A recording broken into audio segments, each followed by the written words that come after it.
we wanted to specific today, Chris, to talk about the Federal Reserve. We've talked about that because our argument has been, if you're worried about deficits, just rein in the Fed. Who would buy the debt? But that would be very, very difficult, and some people would suffer that probably didn't deserve to suffer. But they're into a financial bubble, and it's hard to turn it off, and that's what they're facing up to. So, Chris, today I would like to make a few suggestions on what we might do. Chris? Exactly, Dr. Paul. Yeah, a lot of people ask, how do you end the Fed? What do you do? Well, it is a complicated question. It's actually simple, but it's complicated because, the first step on the roadmap is education for people to understand. And more people today, thanks to Dr. Paul, understand what we're dealing with the Fed. But there's still a lot more that need to at least have an easy understanding of what the Fed is. And the Fed is a monopoly created by the government. And it's the worst type of monopoly over money. Money is a market function. It's not a monopoly created by government, but government created this monopoly bank, and it counterfeits. And if you look at the Constitution, there's only like 3 or 4 federal crimes. One of them is counterfeiting. So the government created a bank that counterfeits money. And what does it do with the counterfeit money? It buys government bonds. And that's what enables our government to expand into what has become the biggest government in the history of the world.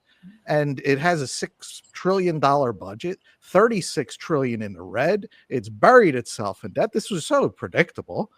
So what do you do? Well, the easy question is, if they created it with the Federal Reserve Act, just repeal the Federal Reserve Act. That's the simple answer. But it's really not that simple because the Fed has entrenched itself in our lives. It is a part of every economic transaction. It debases the money. It's the cause of the inflation. So just repealing the act, while it would be noble, it would cause a lot of harm, like Dr. Paul said. So, but in the meantime, there are things that we can do, and we're going to talk about it in the show.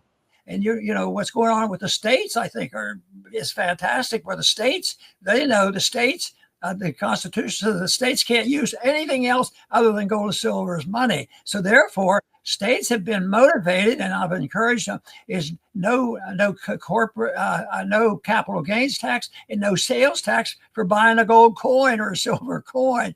And so that movement's on. So that's getting back to dealing with the unit of account. And I think that's where eventually the solution has to come. One thing that came to mind for me is a model that we could use that we're living through right now. And that's the fall of the mainstream media, because that's another institution that, and again, with education, people needed to be educated, and they got an education with all the lies. I mean, they just ruined their reputation and their trust. And, people lie all the time, even going back to when this country was founded, the media lies. But it didn't dominate. But in our lives, the lies have dominated. And especially one event that really I saw a big change around me, and this is anecdotal, is after COVID. People did not trust the media after what they were told about COVID and those vaccines. And then following with all the Trump stuff. So we had years and years and years of education about what the media really is these days, and they can't be trusted.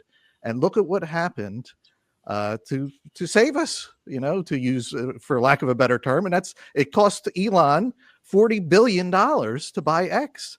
And what that was is it's competition. Now, of course, people lie on X. People lie because people lie. But at least the truth can be found on X if you search for it. On the media, you're not going to find it, no matter how hard you search. So that's what we need with money. Competition, as Dr. Paul said. Competing currencies. No more of this monopoly. And some people will still use the dollar, of course. Many people, because it's just a habit, and that's just all they know, and that's what they're comfortable with, and they don't want to change. Just like some people still, no matter how many lies are told to them, still turn on that TV and they watch the media.